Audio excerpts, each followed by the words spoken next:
From the outside, it's hard to imagine the sheer number of corpses held up inside the Korle-bu Teaching Hospital mortuary. But as one draws closer, reality begins to dawn. A pungent and heady smell. Yet, these mortuary attendants are busy at work, having become immune over the years. Their job is a difficult and life-threatening one. Any little mistake here, and one is bound to contract infections from dead bodies. This is how always we go about it.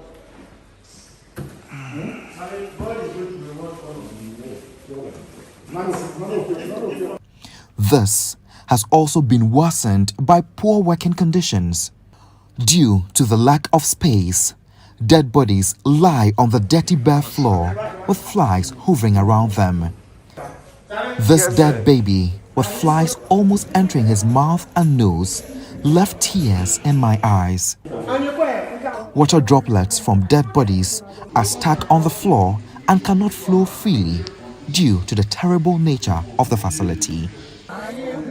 These channels in the morgue, which are to allow the free flow of dirty water, are heavily choked with filth, which breeds maggots. You are inhaling medicine, 3, 4, 5 days. You are in trouble. And it is like this, and they brought you.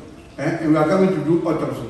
We have to dissect before the pathology will come in. Yes. And bring out organs before the pathology will come in. After that, we have to stitch and come in and bam. In one of the storage rooms, there is a serious congestion. Initially built to accommodate a few dozens of dead bodies, now loaded with hundreds of dead bodies. This is one of the biggest storage rooms here at the Korle-bu mortuary, where a number of bodies are preserved, from babies, elderly, middle-aged. Everyone is being kept in here for some time before their family members finally come for the bodies. Now, because most of them delay in coming for their bodies, some of the bodies, as you can rightly see here, are deteriorating. They are rotting away. And these mortuary workers will have to face all these challenges as they continue to work here at the Korle-bu mortuary. Director of Metro Public Health at the Accra Metropolitan Assembly, Florence Kochi, says the situation is extremely disturbing. How they work is dangerous because they are not properly protected. There are a lot of communicable diseases that one can transfer from a dead body to another. And to interest you to know that some of them, immediately they are done, they don't even use any proper detergent to wash their hand. They just leave like that, and when they get anything, they put their hand in and they start eating. And even there are some mortuaries, they don't even treat the wastewater that is produced from the mortuary system.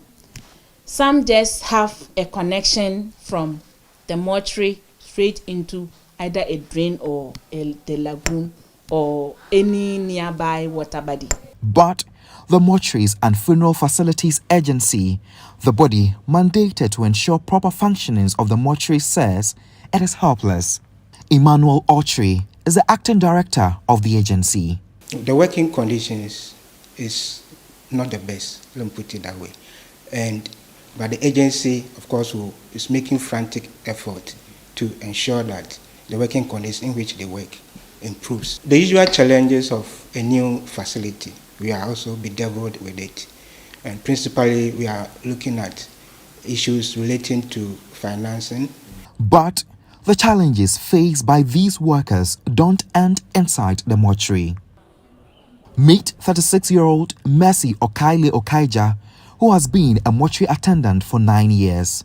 Her life has been characterized by scorn, stigma, and abandonment owing to her profession.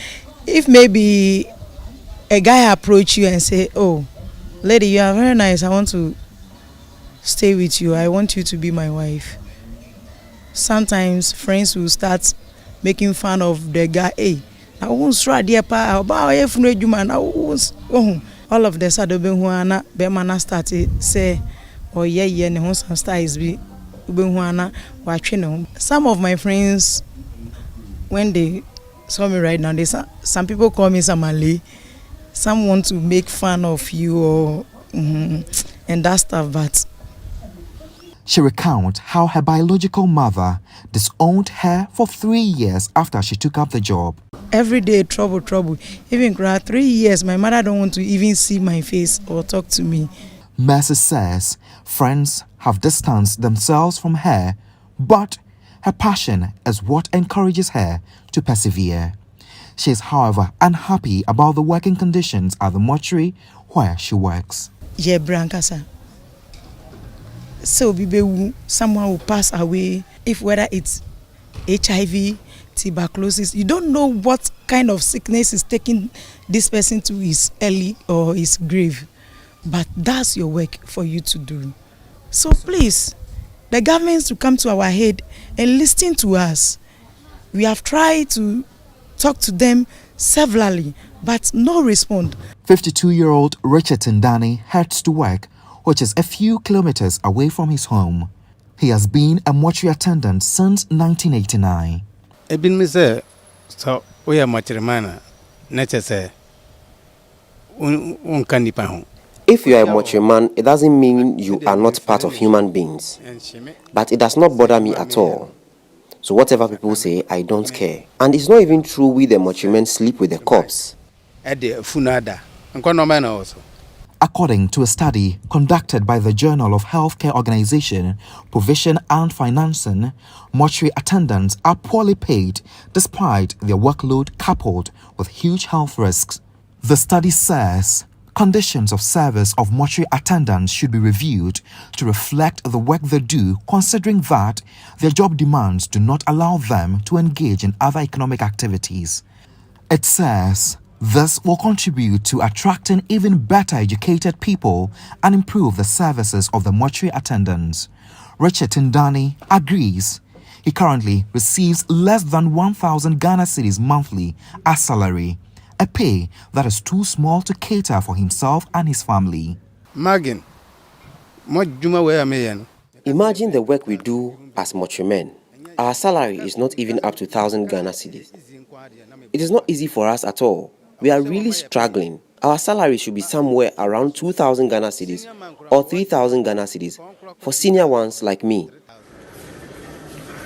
Back at the morgue, these mortuary attendants continue to soldier on despite the hurdles, hoping for a better tomorrow. You cannot work like this anymore. You cannot. Godwin Asidiba, GH1 News, Accra.